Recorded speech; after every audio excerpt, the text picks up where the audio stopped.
I grew up in Africa, in countries like Botswana, Zimbabwe, Lesotho, Swaziland, and for quite a while in South Africa. My family moved over when I was about 6 months old, and I ended up just staying. And there's something about the continent of Africa, people will tell you who visited, and especially those who've lived there, that it really sinks its hooks into you. I mean, I live in London at the moment, but I think no matter where I live in the world, Africa will always feel the most like home to me. And there's one country which has pulled me back again and again, that I've never lived in but have visited a few times, and this is where I've decided to come for this photo mission. So welcome to Namibia.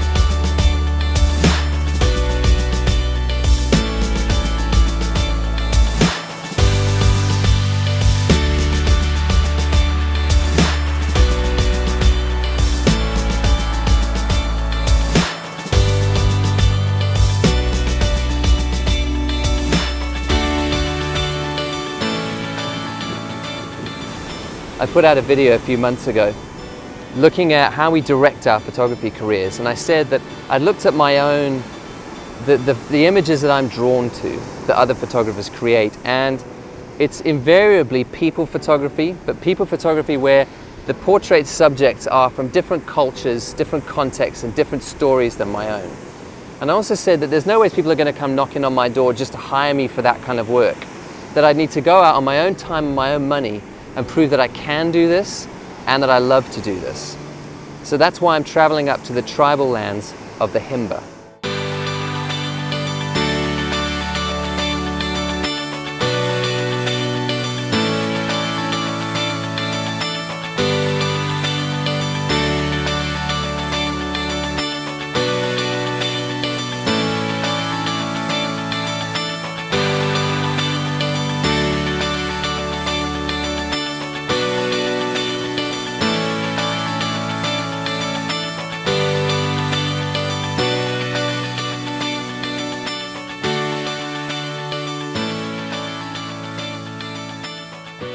So I thought I'd give you a quick tour of my ride while I'm here in Namibia. It's a Ford Ranger 2.2 diesel with some very nice Goodrich on-off-road tires. It's pretty much got everything I need as I go around as well. So here, there's a solar panel on the roof which constantly trickle charges a second battery for all this camping stuff in the back here. You've got your power management system on the top. This is a full-on freezer and fridge, so you know I can buy food in the nearest town and then drive off into the bush, and stuff stays fresh as I go around. Here's your plastic containers and your cutlery, crockery, cooking stuff, gas stove, and then a drawer for all your knives, forks, all the rest of it. Two gas bottles on the back. One is for the cooker, and the other, I'll show you what this does in a second. Extra jerry can if you want to carry extra fuel for longer range. You've got a spade in case you need to dig yourself out because you get yourself into trouble, and you've got a compressor so you can pump your tires back up or lower them down depending on if you're driving on tar or dirt roads, which Namibia has a lot of dirt roads. And this here is what the second gas bottle does. It actually has an 80-litre onboard water tank for a shower, which you can heat that water as you go. And there's a bar here which pulls out, and you can hang a curtain which comes with it, and you can create your own little bush shower as you go, which is pretty amazing. Let me show you inside though.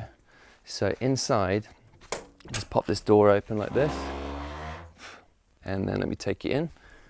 You enter into this little area here, and there's like a whole zip storage in there where you can keep extra bags. You've got some chairs.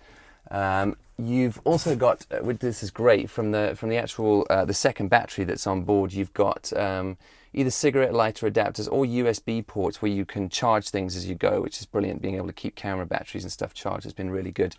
Little pop-up LED lights, And these are the lights here on the top, which go red because you can turn them on at night, and if they're red, it won't attract mosquitoes like the white LEDs will. And this is your sleeping area. So bed, very comfortable. It's nicely kind of aerated up here as well because of these windows on the 3 sides, which you can keep open just with the mesh to keep the bugs out, but the breeze will still come through. So that's that sleeping area. And this has been my little home for the last week. Now, the astute amongst you will have noticed that I'm white, and that presents at least a sensitivity for this sort of photography that I want to do, because people who look like me have a very bad reputation on this continent, and for good reason, because they came here and they took way more than they gave. And if I walk in here and ask to take these images and act like I deserve to be here and these images are mine to take and I'm doing them some sort of favor, I'm basically enacting some sort of photographic colonialism. So I have to find a different way to think about this. But first, let's talk gear. I am shooting these images on my 5D Mark II. Bought this little eye cup as well off Amazon for about 10 quid, which has been a really good purchase because the normal viewfinder doesn't give a lot of coverage on the eye, and this really helps to block out some of that bright sunlight, so that's been a good one. So full frame DSLR. This trip I brought a lot of Sigma primes, which I've really become a fan of. Very, very good image quality and sharp, and I think they team really well with the Canon DSLRs. So a 24mm 1.4, 35mm 1.4, 50mm 1.4, and I've also got my old Canon 85mm 1.8. For these portraits though, I've decided to shelve pretty much everything. So I've been using the 35s and the 24s and for landscapes, and they've been great. But for the portraits, I'm just going to stick with the 50mm 1.4. And the reason for that is I felt that 85, which to be honest is where I normally live with portraits, would just be slightly too narrow, and I wanted to involve more of the context in the shot.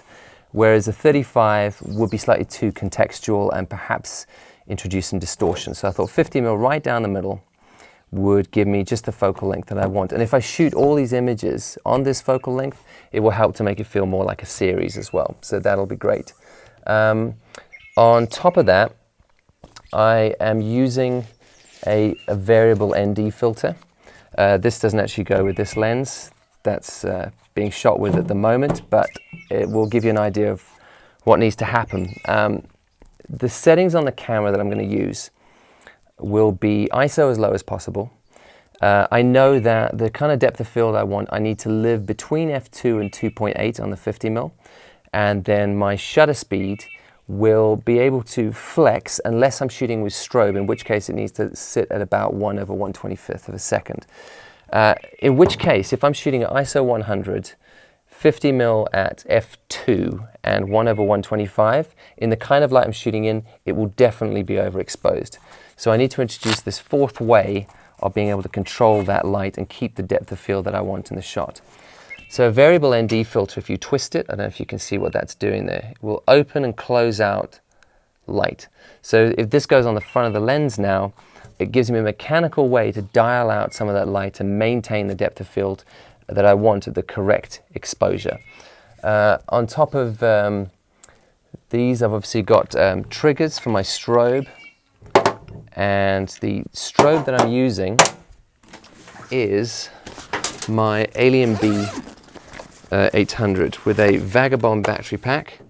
It's powered on the go, and this is, for those who are in the know, is the Alien B 800. It's got a fairly good output. When you're shooting at golden hour, it's plenty light for everything that I'll be doing. So this little kit will give me some pretty good portraiture. And the modifier I'm going to use, I won't open this because it's going to be massive and won't fit in the shot, but this is a Photex soft lighter 1.5 meter, which is basically a big umbrella. The inside is kind of a silver white mix, which gives a very nice crisp and soft light at the same time. It's a nice kind of right down the middle.